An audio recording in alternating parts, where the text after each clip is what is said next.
Hi friends, எல்லோருக்கும் வணக்கம். Welcome to our channel. இன்றைக்கி தக்காளியை வச்சு டேஸ்ட்டான ஊறுகாய் எப்படி பண்ணுறதுன்னு பார்க்க போகிறோம். அதுக்கு 1 கிலோ தக்காளி எடுத்து நல்லா க்ளீன் பண்ணிவிட்டு ஈரம் இல்லாமல் நல்லா துடைச்சி வச்சுக்கலாம். இப்போ தக்காளி எல்லாத்தையும் கட் பண்ணிடலாம். தக்காளி மேலே இருக்கிற இந்த காம்பு தோலை மட்டும் எல்லா தக்காளிலையும் கட் பண்ணி எடுத்துக்கலாம். இந்த மாதிரி பிளேட்டில் வச்சு கட் பண்ணும்போது தக்காளியோட ஜூஸ் எல்லாமே நமக்கு முழுமையாக கிடைக்கும். பாருங்கள், எல்லா தக்காளியும் கட் பண்ணியாச்சு.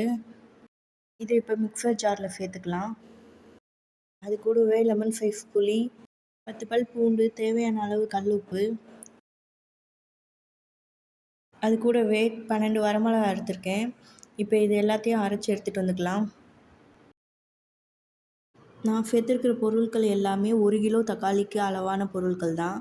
உங்களுக்கு காரம் வேணும்னா கொஞ்சம் கூட்டியோ குறைச்சும் நீங்கள் சேர்த்துக்கலாம்.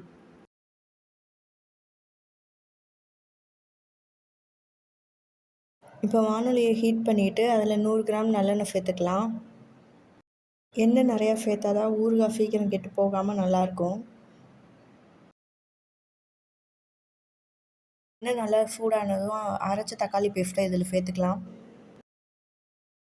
எண்ணெயோட தக்காளி பேஸ்ட்டையும் நல்லா சேர்த்து கலந்து விட்டுக்கலாம். இதை மீடியம் ஃப்ளேம்லேயே வச்சுக்கலாம். இப்போ இதை நல்லா கொதிக்கட்டும்.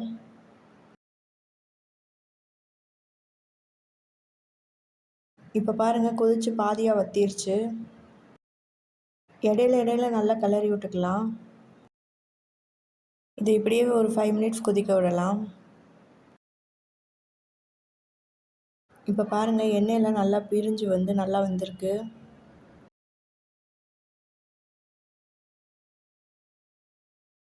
இதை இப்போ நல்லா கிளறி விட்டுட்டு நம்ம ஸ்டவ் ஆஃப் பண்ணிடலாம். இப்போ தக்காளி ஊறுகாய்க்கு தாளிக்க போகிறோம். அதுக்கு நல்லெண்ணெய் 2 ஸ்பூன், நல்லெண்ணெய் நல்லா காஞ்சதும் கடுகு 1 ஸ்பூன் சேர்த்துக்கலாம்.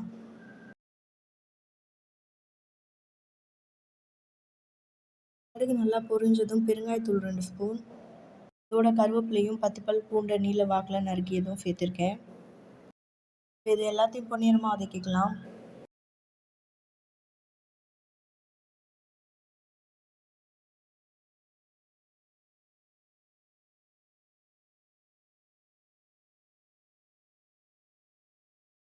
இப்போ பாருங்கள், இது நல்லா வதங்கிருச்சு. ஸ்டவ் ஆஃப் பண்ணிவிட்டு வெந்த தக்காளி பேஸ்ட்டோடு இதை சேர்த்து கலந்துக்கலாம். தக்காளி பேஸ்ட்டோடு சேர்த்து நல்லா கலந்ததுக்கப்புறமா 10 நிமிஷம் சிம்லேயே வேகட்டும்.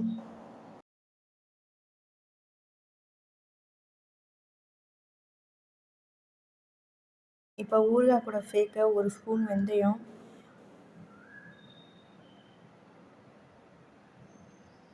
1 ஸ்பூன் கடுகு,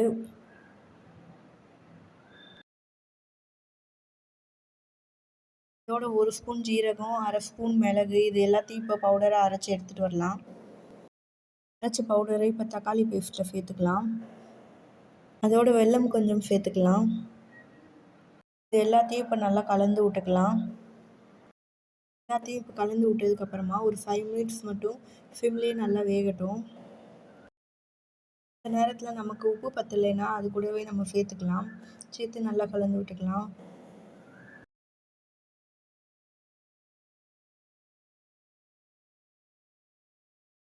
இப்போ பாருங்கள், 5 மினிட்ஸ் ஆயிடுச்சு. எண்ணெயில் நல்லா பிரிஞ்சு வந்துருச்சு. ஊறுகாய் ரெடி ஆயிடுச்சு. இது இப்போ நல்லா கிளறி விட்டுட்டு அடுப்பை ஆஃப் பண்ணிடலாம்.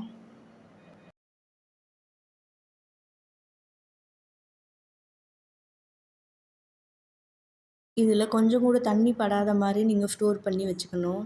இப்போ தான் கெட்டு போகாமல் ரொம்ப நாளைக்கு இந்த ஊறுகாய் வரும்.